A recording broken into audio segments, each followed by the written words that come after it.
प्यारे साथियों नमस्कार। कैसे हैं आप सभी प्यारे दोस्त। उम्मीद करता हूं बहुत अच्छे होंगे, आप सभी बहुत शानदार होंगे और आप सभी प्यारे साथियों की पढ़ाई बहुत अच्छी चल रही होगी। मेरे सभी प्यारे दोस्तों को वेरी गुड मॉर्निंग, सुप्रभात। और मेरे प्यारे साथी एक बार बताएंगे क्या सभी चीज प्रॉपर तरीके से चल पा रही है। सभी प्यारे साथियों का दिल से बहुत बहुत आज की क्लास में स्वागत है। और आज के इस सेशन में हम लोग मेरे प्यारे साथी ब्लड रिलेशन को आगे कंटिन्यू कर रहे होंगे। ब्लड रिलेशन की अगर मैं बात करूं तो आठ प्रश्न हम लोग अब तक कंप्लीट कर चुके थे कल की क्लास तक। अब मैं 8 से आगे आपको कंप्लीट कराने जा रहा हूं और आप लोग क्वेश्चन स्क्रीन पर देख रहे होंगे। मैं अगर क्वेश्चन की यहां पर बात करता हूं तो ये क्वेश्चन थोड़ा सा अच्छा क्वेश्चन है। इसे जब मैं समझाऊं तो आप कमेंट वगैरह रोक के थोड़ा सा ध्यान से समझना, ठीक है। अनुज, अंजलि, सायमा, अन्नू कुशवाहा, कंचन, अभिषेक, अनिल सिंह, संगम सिंह, लवली चौधरी, गोलू और पूजा, राजनाथ, विकास बाबू, शिवम सिंह, मेरे सभी प्यारे साथी जल्दी जल्दी से क्लास में आएंगे। देखो सवाल क्या कह रहा है और कैसे इसका आंसर होना चाहिए था, वो सारी चीजें डिस्कस कर लेते हैं। एक संयुक्त परिवार में 9 सदस्य CDEFGHIJK हैं। 9 सदस्य हैं टोटल। सवाल के अनुसार परिवार में 3 विवाहित जोड़े हैं, यानी 9 में से 3 विवाहित जोड़े हैं। तो इसका मतलब 6 आदमी शादीशुदा हैं। भाई 3 जोड़े हैं तो 3 दूनी 6, एक जोड़े में 2 व्यक्ति होते हैं। सवाल कह रहा है कि डी शिक्षक है। डी शिक्षक है तो मैंने कहा कि डी को शिक्षक लिख देता हूं। मैंने कहा डी को शिक्षक लिख देता हूं कि डी एक शिक्षक है तथा ई और एफ का भाई है। तो जो डी है वो शिक्षक है और भाई है तो प्लस हो जाएगा। ये किसका भाई है? ये ई का और एफ का भाई है। तो ई और एफ इसके बराबर में आएंगे। यहां तक कोई दिक्कत तो नहीं है। अब ई और एफ मेल भी हो सकते हैं, फीमेल भी हो सकते हैं, वो बाद की बात है। सवाल लिख रहा है जी आई की मां है। तो मैं इसे अलग लिख लेता हूं कि जी मां है तो माइनस हो गई, आई की तो आई से एक पीढ़ी ऊपर आएगी। सवाल कह रहा है कि जे सी की पत्नी है। मेरे प्यारे गुड्डा, जे सी की पत्नी है तो जे माइनस हो गई, सी की पत्नी है तो सी इसका पति हो जाएगा। जे सी की पत्नी है तो जे माइनस है, सी की पत्नी है तो सी इसका पति हो जाएगा। बात समझ में आ गई। सवाल कह रहा है कि और सी आई के दादा हैं। बहुत बढ़िया, सी आई के दादा हैं। दादा है तो इसका मतलब सी अगर आई के दादा हैं तो आई कौन है? सी का पोता या पोती। पोता या पोती कौन होता है? कि सी के कोई ना कोई बेटा होगा और उस बेटा का जो बच्चा होगा वो आई होगा। तभी तो मैं कहूंगा कि सी आई के दादा हैं। आई के कोई ना कोई पापा और ये पापा के पापा दादा हो जाएंगे। बात समझ में आ रही है। सवाल क्या कह रहा है? सवाल कह रहा है कि ई सी की इकलौती पुत्री है। सवाल कह रहा है कि जो ई है वो सी की इकलौती पुत्री है। तो मेरे प्यारे साथी ई पुत्री है तो माइनस हो गई, ई सी की इकलौती पुत्री है तो सी इसके पिता हो जाएंगे। सी इसके पिता हो जाएंगे। अच्छा मुझे एक बात बताओ, उसने एक बात बोली है कि जो ई है वो सी की इकलौती पुत्री है, यानी ई के केवल एक ही बेटी है। तो मैं ये भी जानता हूं कि डी, ई और एफ तीनों की तीनों सी की संतान है, लेकिन इनमें ई इकलौती पुत्री है, यानी और कोई पुत्री नहीं है। जब और कोई पुत्री नहीं है तो मेरे प्यारे साथी एफ कौन होगा? एफ पुत्र हो जाएगा। एफ पुत्र हो जाएगा। क्या बात समझ में आ रही है? तो एफ पुत्र हो जाएगा। बात बराबर है यहां तक? सवाल में बात बराबर है ना, क्योंकि ई सी की इकलौती पुत्री है तो एफ क्या होगा? पुत्र होगा। पुत्री तो इकलौती है तो और कोई दूसरी पुत्री नहीं हो सकती। सवाल कह रहा है कि के, एफ और एच की पुत्री है। मेरे प्यारे साथी, के जो है वो एफ और एच की पुत्री है, तो इसका मतलब एफ और एच विवाहित है, क्योंकि इनकी पुत्री का जो नाम है वो के है। के एफ और एच की पुत्री है, तो एच कौन है? एच माइनस हो जाएगा। एच माइनस हो जाएगा, एफ प्लस है, एच माइनस है। यहां पर के, कोई दिक्कत परेशानी इसमें? सवाल क्या कह रहा है आगे? सवाल आगे क्या कह रहा है सुनो। मैं इन दोनों स्टेप को जोड़ रहा हूं। इसने यहां पर बोला है कि जो आई की माता है वो जी है। मेरे प्यारे साथी, कोई दिक्कत नहीं है। और जे पत्नी है सी की, तो सी के बराबर में जे लिख दूंगा। जे पत्नी है तो माइनस हो जाएगी। और मेरे प्यारे गुड्डा, एक चीज ध्यान से सुनना कि जो सी है वो आई का दादा है। सी आई का दादा है। तो मुझे एक बात बताओ कि जो आई है, या तो वो डी का बेटा या बेटी होगी, या वो एफ का बेटा या बेटी होगी। क्योंकि बेटा का जो बच्चा होता है वही पोता या पोती होता है और उसके हम दादा लगते हैं। तो मुझे एक बात बताओ कि सवाल में यहां पर आई की माता जी है। अगर मैं आई को एफ का बच्चा बनाऊंगा तो फिर आई की माता तो एच हो जाएगी, क्योंकि एफ की पत्नी तो एच है और पिता की पत्नी मां होती है। तो मेरे प्यारे साथी, क्या बोलूंगा मेरे प्यारे साथी, मैं बोलूंगा कि यहां पर आई की माता जी ऐसे कर लो कि आई को डी की संतान बना दो। आई को डी की संतान बना दो। और मेरे प्यारे साथी, आई के ऊपर जी रख दो, तो जो डी की पत्नी है वो जी हो जाएगी। मेरे प्यारे गुड्डा, तो जी माइनस हो जाएगा। क्या यहां तक कोई दिक्कत या परेशानी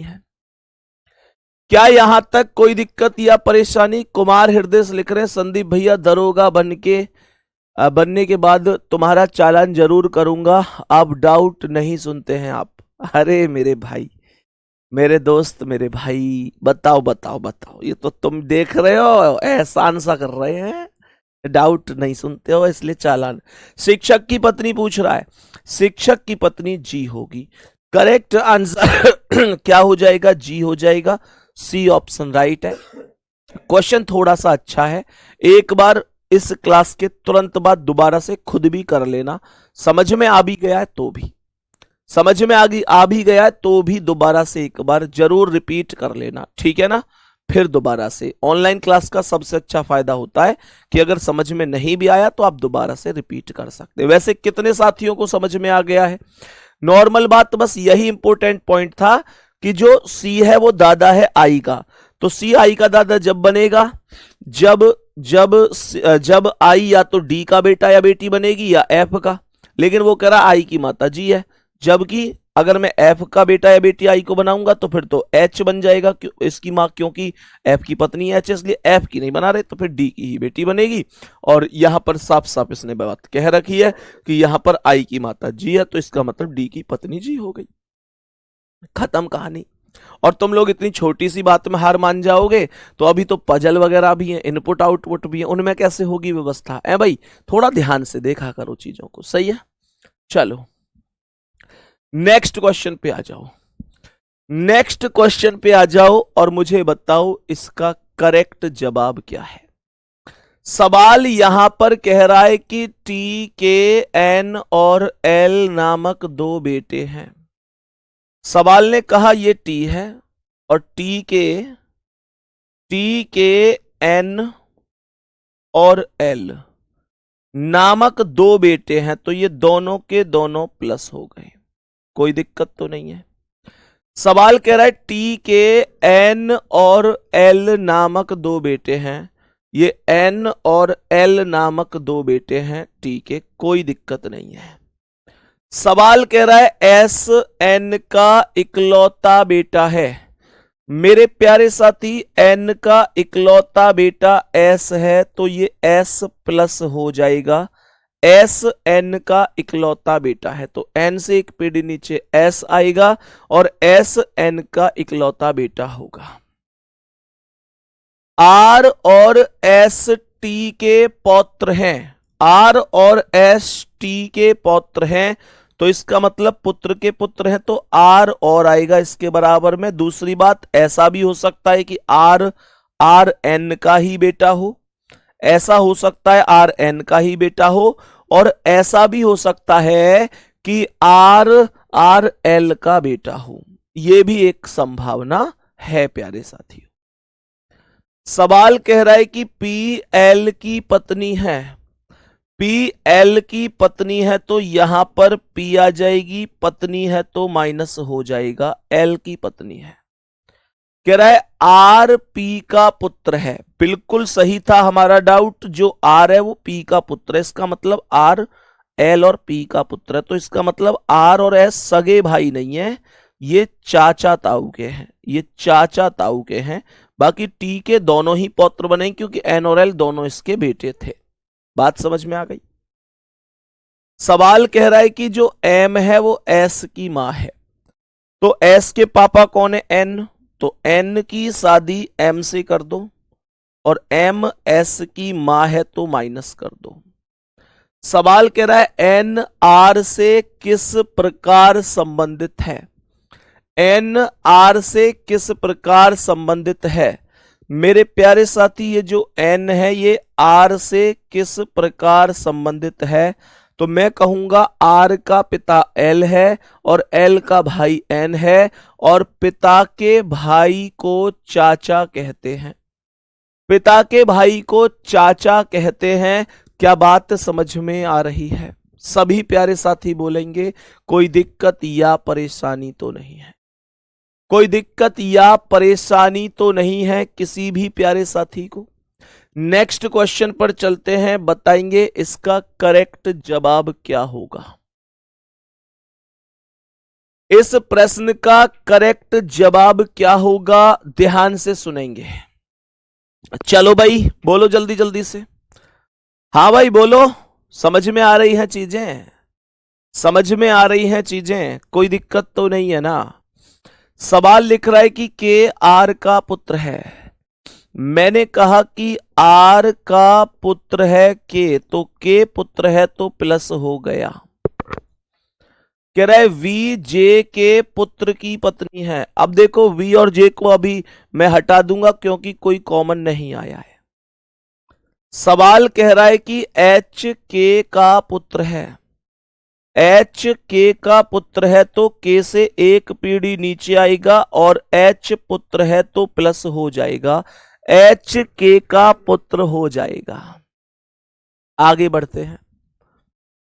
एम जे की पुत्री है। मेरे प्यारे साथी, एम और जे में से भी अभी कोई नहीं आया। के एम का भाई है तो के भाई है तो प्लस है ही, एम के बराबर में आ जाएगा। सवाल यहां पर आप देखेंगे तो कह रहा है एम जे की पुत्री है तो एम माइनस हो गई, जे की पुत्री है तो जे के बराबर में आ जाएगी और जे इसका क्या बोला था, एम जे की पुत्री। ओके ओके ओके, पुत्री बोली है। एम जे की पुत्री है तो एम माइनस हो गई, जे से एक पीढ़ी नीचे आ जाएगी। तो इसका मतलब तो यह हुआ कि आर और जे विवाहित हो गए आपस में, लेकिन अभी इनमें कौन पति है कौन पत्नी है इस बारे में कुछ कहा नहीं जा सकता। सवाल क्या कह रहा है, वी जे के पुत्र की पत्नी है तो जे का पुत्र कौन है, के, और के की पत्नी बना दो वी को, पुत्र की पत्नी है तो ये इसकी बहू हो गई। मतलब सवाल यहां पर यह कह रहा है कि एच का आर से क्या संबंध है। ये जो एच है ये आर का कौन है, तो आर का बेटा के है और के का बेटा एच है।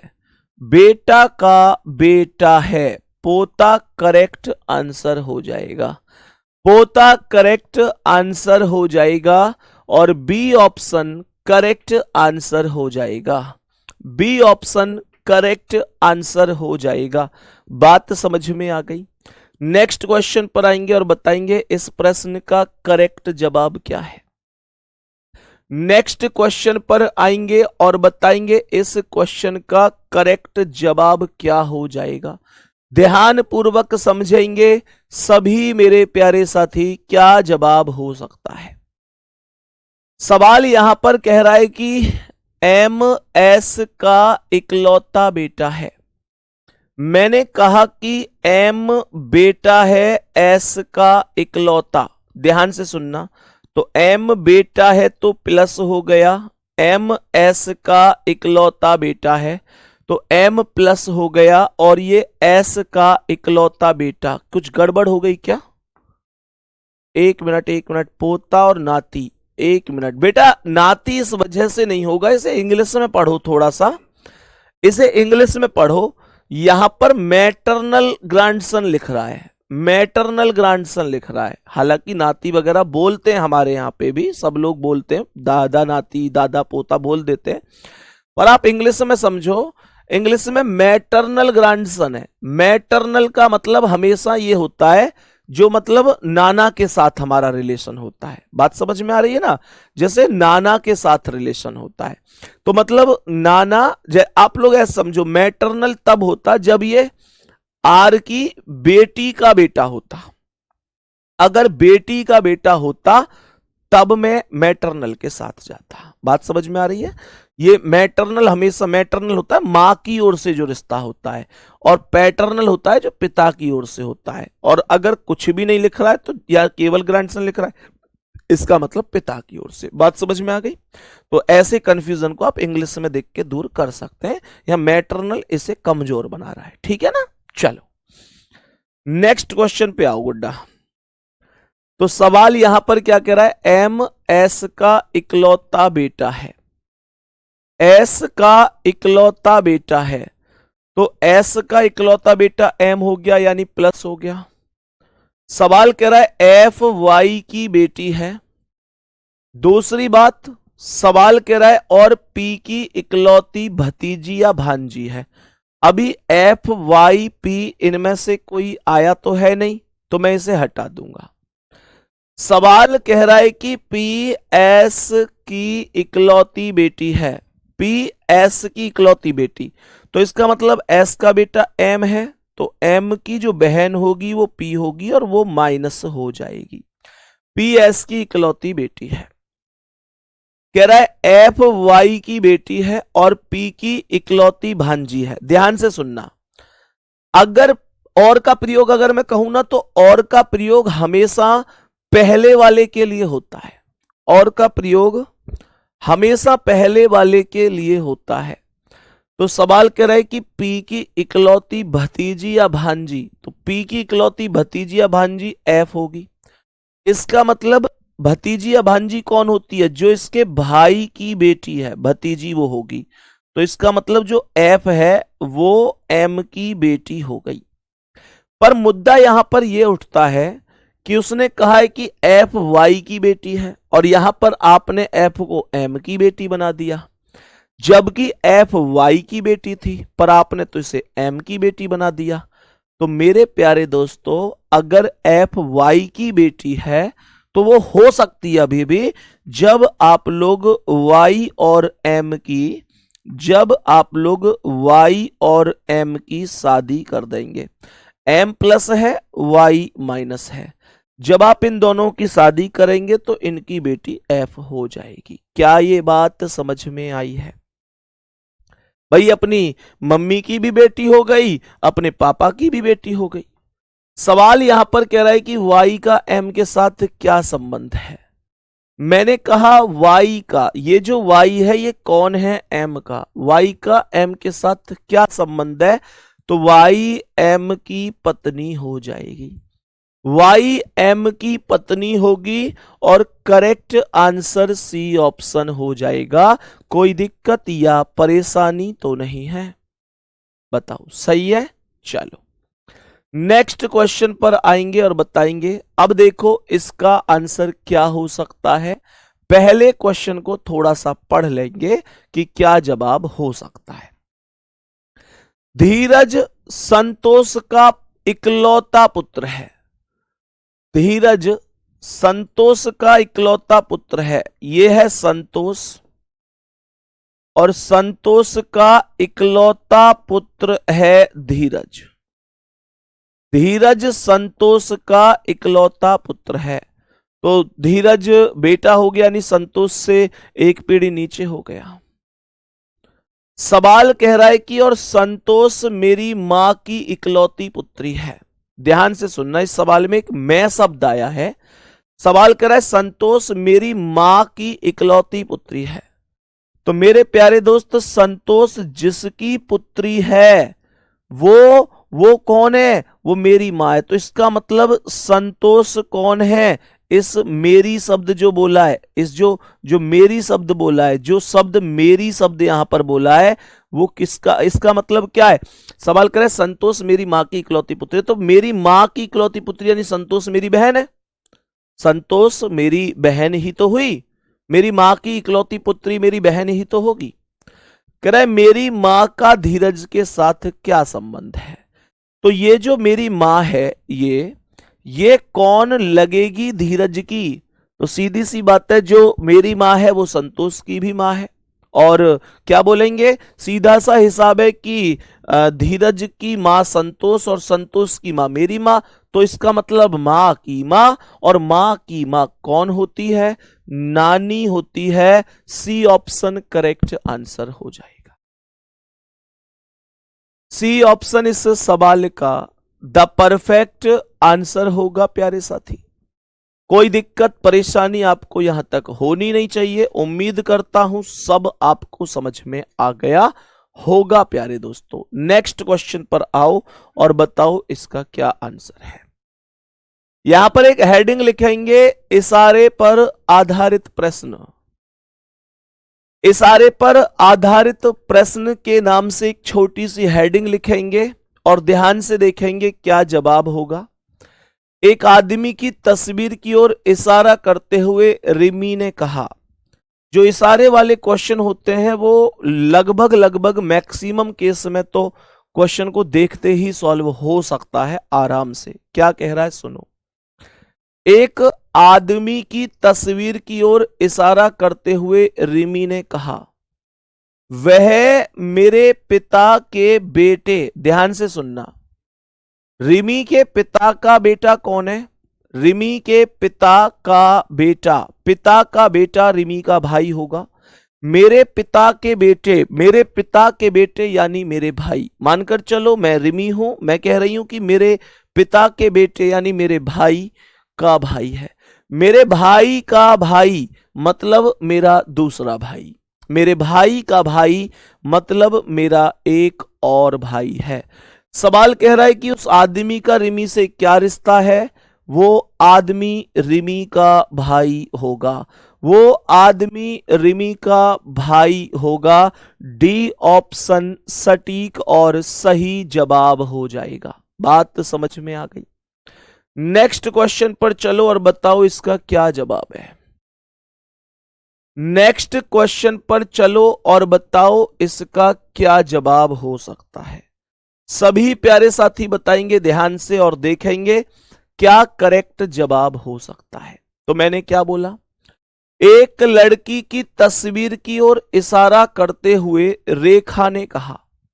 कोई लड़की है, उसकी तस्वीर की ओर इशारा करते हुए रेखा ने कहा, वह मेरे भाई के पिता। ध्यान से सुनेंगे, रेखा कह रही है कि मेरे भाई के पिता। तो मेरे प्यारे दोस्त, मेरे भाई के पिता, मेरे भाई के पिता। तो भाई के पिता इसका मतलब खुद रेखा के भी पिता होंगे। मेरे भाई के पिता यानी रेखा के भी पिता हो गए। रेखा के भाई के पिता रेखा के भी पिता हैं। कि बेटी पिता की बेटी है ना, पिता की बेटी। अब पिता की बेटी या तो वो स्वयं होगी, या उसके पिता की बेटी उसकी एक और बहन होगी। या तो वो स्वयं होगी या उसकी एक और बहन होगी। सवाल पूछ रहा है कि उस लड़की का रेखा से क्या संबंध है। भैया भैया वो लड़की रेखा की बहन है, क्योंकि स्वयं जैसा यहां पर कुछ ऑप्शन नहीं है। ए ऑप्शन ही करेक्ट जवाब है। ए ऑप्शन ही करेक्ट जवाब हो जाएगा। नेक्स्ट क्वेश्चन पर आओ, नेक्स्ट क्वेश्चन पर आ जाओ और बता दो इसका आंसर क्या है। नेक्स्ट क्वेश्चन कह रहा है कि एक आदमी की तस्वीर की ओर इशारा करते हुए राखी ने कहा। सवाल कह रहा है एक आदमी की तस्वीर की ओर इशारा करते हुए राखी ने कहा। राखी कह रही है वह मेरे बेटे की मां का भाई है। मेरे बेटे की मां, तो बताओ, राखी कह रही है मेरे बेटे की मां, तो मेरे बेटे की मां, राखी के बेटे की मां कौन है? राखी के बेटे की मां खुद राखी है। राखी के बेटे की मां खुद राखी है का भाई है, यानी खुद राखी का भाई है। आदमी का राखी से क्या रिश्ता है? भाई का रिश्ता है। मुझे बताओ कोई दिक्कत हो रही है क्या इसमें? सभी प्यारे साथी बताएंगे यहां तक कोई दिक्कत परेशानी है क्या?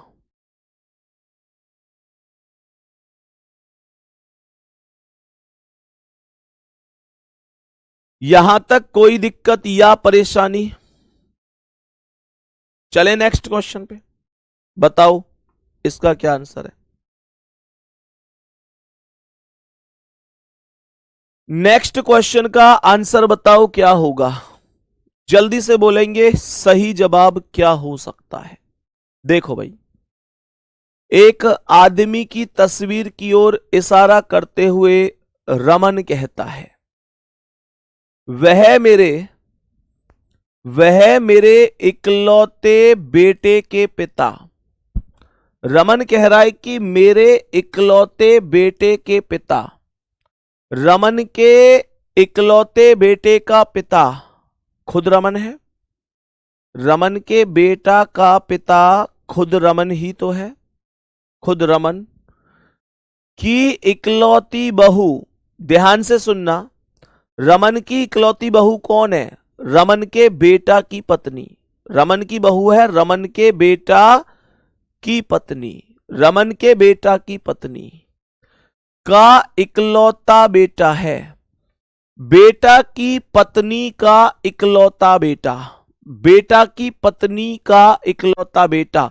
जो बेटा की पत्नी का बेटा है वो बेटा का भी तो बेटा है।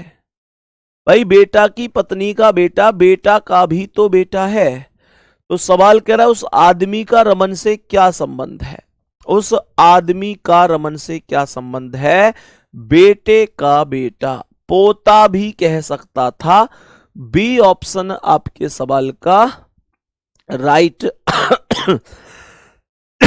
राइट आंसर हो जाएगा।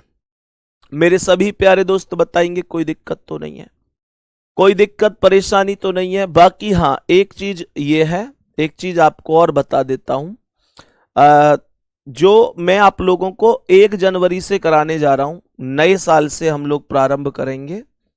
तो वो चीज कुछ ऐसी रहेगी कि मेरे प्यारे साथी देखो, 1 जनवरी से मैंने आप लोगों को ये बोला हुआ है कि मैं आप लोगों को 500 प्रश्न कराने वाला हूं, और इससे बाहर आपका कुछ जाएगा भी नहीं, कुछ नहीं जाएगा। तो मैंने यहां पर इन 500 प्रश्न को ऐसे करके तैयार किया है कि आपके ऊपर बहुत ज्यादा लोड भी ना आए और आप बहुत आराम से अपनी चीजों को क्लियर भी कर लें। तो मेरे प्यारे दोस्त, आपका पेपर आप जानते हैं कि मार्च में होना है, मार्च में ही तो होगा आपका पेपर। अब मैंने यहां 1 जनवरी से ऐसे तय किया है कि मैं आप लोगों के लिए 50 सेट कराऊंगा, 50 सेट कराऊंगा। ज्यादा तो नहीं हो जाएंगे ये बताएंगे? मुझे लगता है 50 सेट की अगर मैं बात करता हूं तो 50 सेट थोड़े से ज्यादा हो जाएंगे। एक काम करते हैं हम लोग, एक काम करते हैं, टोटल 15 प्रश्न के करते हैं, 15 प्रश्न के। तो 15 प्रश्न कराऊंगा एक सेट में, तो ये 30 सेट ये हो जाएंगे, 30 सेट ये हो जाएंगे। तो यहां पर 15 तिया 45, यानी कि 450 प्रश्न यहां पर कंप्लीट होंगे। और उसके बाद एक जो अंतिम क्लास होगी, अंतिम क्लास उसमें मैं आप लोगों को करा रहा हूंगा 50 प्रश्न। तो मेरे प्यारे दोस्त, इस तरीके से हम लोग चीजों को लेकर चल रहे होंगे। सभी प्यारे दोस्त ध्यान से सुनेंगे, इस तरीके से हम लोग चीजों को लेकर चल रहे होंगे। 15 प्रश्न मैं आपको प्रतिदिन करा रहा हूंगा। इन 15 प्रश्न में प्रश्न के ऊपर चीजें होंगी। हो सकता है कि क्वेश्चन 15 मिनट में 15 क्वेश्चन खत्म हो जाए, अगर आसान है तो। सही है भैया, 20 क्वेश्चन का सेट डेली कराओ। गुड्डा 500 में यार 20 से फिर भी भाग नहीं जा पा रहा, दिक्कत ये है 500 में फिर भी भाग नहीं जा पा रहा, ये है समस्या सारी की सारी। बहुत आराम से अगर तरीके से पढ़ें तो एक सीधा सीधा हिसाब मैंने ये बनाया था कि 10 प्रश्न डेली कराऊंगा, तो आप लोगों को समझ में भी बहुत प्रॉपर तरीके से आएंगे, एक एक शब्द बहुत जीरो लेवल से समझ में भी आएगा। 10 क्वेश्चन आधा घंटे भी लग जाएगा तो कोई दिक्कत नहीं है। और मेरे प्यारे गुड्डा, मैं इसके 50 सेट आपको करा दूं, मैंने ये प्लान बनाया था, और 50 सेट आराम से हो भी जाएंगे क्योंकि मार्च में आपका पेपर है। ये कैसा रहेगा तरीका, ये मैंने सोचा था। मेरे प्यारे साथी, इसके बारे में बताओ, ये कैसा रहेगा। ये आप मतलब स्पेशल ये यूपी पुलिस के ही लिए है, यूपी पुलिस के ही लिए चलाऊंगा इसे। ये कांस्टेबल भी रहेगा, इसमें कांस्टेबल भी रहेगा प्लस एसआई भी रहेगा, दोनों के दोनों में ये चीजें मौजूद रहेंगी। तो मुझे ये बताओ कि कोई दिक्कत तो नहीं है। सभी प्यारे साथी बताएंगे। इसका मैं बता दूंगा अभी सी क्यों नहीं हो सकता है, सी क्यों नहीं हो सकता है मैं बता दूंगा। सही है सर जी, इकलौती बहू तो अपनी पत्नी हुई ना। अरे भाई, मैं तुमको उस दिन से ही बता रहा हूं, बहू का मतलब होता है पुत्र की पत्नी, बहू का मतलब पुत्र की पत्नी होता है, अपनी पत्नी नहीं होता है। बहू का मतलब होता है पुत्र की पत्नी। बात समझ में आ रही है, पुत्र की पत्नी, ऐसे समझो चीजों को, ठीक है। तो मेरे प्यारे दोस्त, हम लोग 10 प्रश्न प्रतिदिन कर रहे होंगे, ये 10 प्रश्न इस सीरीज में, और 50 सेट में आप लोगों के लिए 50 दिन मतलब इसे चलाऊंगा। और मेरे प्यारे साथी, 50 गुणा 10 500 प्रश्न आपके कंप्लीट हो जाएंगे। और ये 500 प्रश्न आप लोग करके चले जाना, इससे बाहर कुछ नहीं मिलेगा आपको पेपर में, कुछ भी नहीं मिलेगा। मतलब आप ऐसे समझो कि आप लोग खुद कह दोगे जो इसे तरीके से करेगा कि हाँ भैया है, कुछ बढ़िया चीजें तो हैं। पर यार मुझे ऐसा लग रहा है कि 500 प्रश्न थोड़े से ज्यादा हैं, ये बस 50 थोड़े से ज्यादा हैं। तो इनमें देख लेंगे एक बार, तुम लोगों के मैसेज से भी एक बार डिस्कस कर लूंगा। इसे 50 सेट में खत्म करें या 30 सेट में, वो मुझे आप लोग एक बार बता देना। 50 सेट में खत्म करें या 30 सेट में खत्म करें, वो आप लोग मुझे एक बार बता देना। 50 में करूंगा तो 10 प्रश्न होंगे, और 30 में करूंगा तो फिर थोड़ी से ज्यादा होंगे। एक भाई ने बहुत अच्छी सलाह दी है 25 प्रैक्टिस सेट की, 20-20 के। चलो चेक कर लेंगे, एक बार डिस्कस कर लेंगे, मैं बैठकर देख लूंगा कि क्या चीज बन सकती है। सही है, क्या चीज बन सकती है वो एक बार डिस्कस कर लेंगे। पर यार वो थोड़े से ना 20 क्वेश्चन, मतलब फिर मैं चाहता नहीं हूं कि क्लास आधा घंटे से ज्यादा जाए, क्योंकि आप लोगों के पास खुद से मैक्सिमम बहुत चीजें हैं। 30 सेट की ज्यादा कमेंट आ रही, चलो 30 सेट में एक बार 30 सेट में चीजों को बना देंगे, कोई दिक्कत नहीं है। चलो जी आगे बढ़ते हैं, नेक्स्ट क्वेश्चन पर चलते हैं। बताओ, अच्छा इस सवाल का एक डाउट था जो एक बच्चे ने पूछा था, उसे मैं एक बार कंफर्म कर देता हूं। भाई ने कहा है कि पिता का पिता क्यों नहीं हो सकता। मेरे साथी, उसने उस आदमी का रमन से संबंध पूछा। ये बात मैं तुमको पहले ही दिन से बताकर चल रहा हूं। उसने कहा है कि उस आदमी का रमन से क्या संबंध है। तो मेरे प्यारे साथी, उस आदमी का रमन से क्या संबंध है, ये बात है।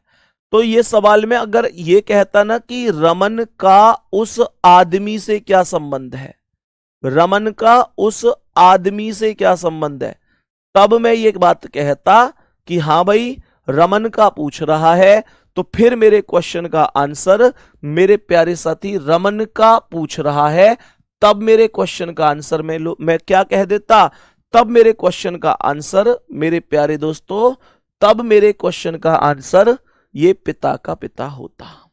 ये तो मैंने आपको पहले ही दिन कराया था, पहले ही दिन कराया था, उसमें कोई दिक्कत थोड़ी होनी चाहिए थी। चलो, यहां तक उम्मीद करता हूं बहुत अच्छी तरह से समझ में आ गया होगा। नेक्स्ट क्वेश्चन पर आएंगे और बताएंगे इसका आंसर क्या हो जाएगा। सवाल को ध्यान से सुनेंगे। एक फोटो को देखते हुए अंजलि ने कहा, वह मेरे पिता का इकलौता बेटा है। मेरे पिता का इकलौता बेटा, अंजलि के पिता का इकलौता बेटा, बताओ। मैंने कहा कि अंजलि के पिता का इकलौता बेटा, बताओ जल्दी। मैंने क्या बोला? अंजलि के पिता का इकलौता बेटा, तो अंजलि का भाई होगा ना, अंजलि का भाई होगा ना। बी ऑप्शन करेक्ट आंसर हो जाएगा, बी ऑप्शन करेक्ट आंसर हो जाएगा। नेक्स्ट क्वेश्चन पर आ जाते हैं, नेक्स्ट क्वेश्चन पर आ जाते हैं। क्या कह रहा है? मनीष की ओर संकेत करते हुए अजय ने एक महिला से कहा, मनीष की ओर संकेत करते हुए अजय ने एक महिला से कहा, अजय कह रहा है वह मेरी बेटी की मां, मेरी बेटी की मां मतलब पत्नी के पिता यानी कि ससुर का बेटा है। बताओ जल्दी से, जल्दी से बताओ।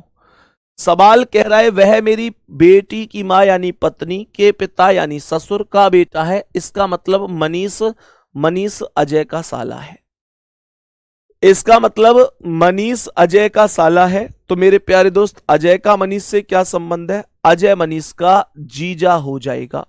ए ऑप्शन आपका राइट आंसर बचेगा। सही है। बाकी मेरे प्यारे दोस्त आप देख सकते हैं अभी ये क्वेश्चन और इसके बाद हमारे समीकरण वाले क्वेश्चन बचे हुए हैं। ये क्वेश्चन मैं आपको अब कल ही कराऊंगा क्योंकि आज फिर भी ये टॉपिक खत्म नहीं हो पाएगा। और मेरे प्यारे दोस्त दूसरी चीज, कल ये टॉपिक हमारा समाप्त हो पाएगा और कल यही क्वेश्चन हमारे समाप्त होंगे, ठीक है ना। तो कल यहां से आगे हम लोग अपने सेशन को कंटिन्यू करेंगे और कल इस टॉपिक को हम लोग खत्म कर देंगे। अभी मान के चलो मैं आपको 10-15 मिनट पढ़ाऊंगा भी, तो फिर कल लगभग फिर 15-20 मिनट क्लास चल पाएगी क्योंकि एक दिन में 2 टॉपिक, दूसरा टॉपिक शुरू नहीं होगा एक के बाद में।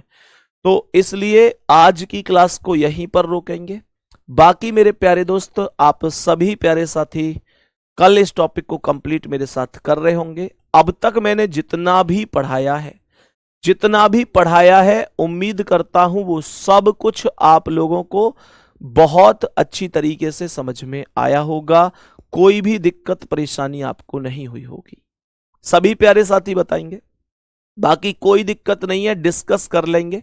मुझे कमेंट करके बताना 29 में अगर मैं 15 की गुणा करूं तो कितना आएगा, कमेंट करके बताओ जल्दी से। 29 में अगर मैं 15 की गुणा कर दूं तो कितना आ जाएगा, जल्दी से बोलेंगे। सभी प्यारे दोस्त बता दो, कोई दिक्कत नहीं है, इसे फाइनल कर लेते हैं 30 सेट को, कोई दिक्कत नहीं आ रही, ठीक है ना।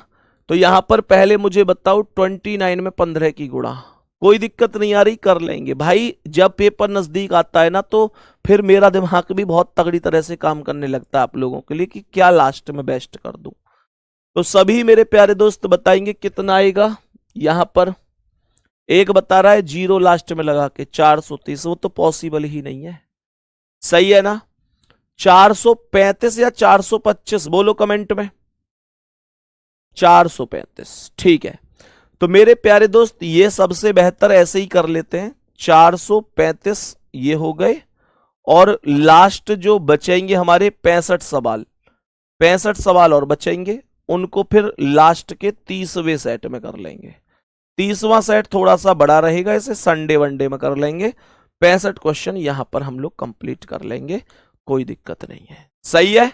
कैसी रहेगी व्यवस्था, मतलब कुल मिलाकर 30 सेट में कंप्लीट कराऊंगा। 50 सेट मुझे भी पता है थोड़े ज्यादा हो जाएंगे क्योंकि 30 सेट जल्दी से हो भी जाएंगे तो आप लोग अपना रिवीजन भी कर पाएंगे, ठीक है ना। बाकी मेरे प्यारे दोस्त अपना बहुत बहुत ध्यान रखेंगे, कल फिर मुलाकात होगी आप लोगों से, कल इस टॉपिक को खत्म करेंगे और आप लोगों के लिए 500 प्रश्न मैं फिर से कह रहा हूं एक वरदान साबित होंगे, जरूर करने आपको वो सभी के सभी। ठीक है, चलें जी, नेक्स्ट आगे बढ़ते हैं, मतलब कल, और फिर मिलते हैं आपसे अगली क्लास में। थैंक यू, नमस्ते।